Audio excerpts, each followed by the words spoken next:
Perkenalkan, nama saya Muhammad Haidar. Saya sekolah di SDN Ujung 9. Saya akan menceritakan ketika Dian batuk.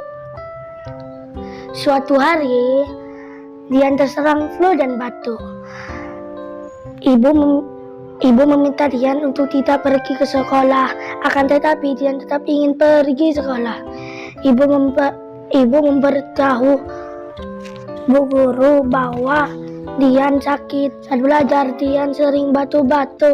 Suaranya sangat kencang sehingga teman-temannya terganggu. Nana meminta Dian menutup mulutnya ketika batuk. Dian bingung mengapa harus begitu. Ibu menghampiri Dian. Bu Guru menjelaskan bahwa menutup mulut ketika batuk dilakukan agar batuk tidak menular. Kemudian Bu Guru memberi Dian sebuah masker. Bu Guru menelpon ibu Dian. Bu Guru memberitahu supaya Dian diperiksakan ke dokter. Lalu Dian dan ibunya berpamitan. Sepulang dari dokter,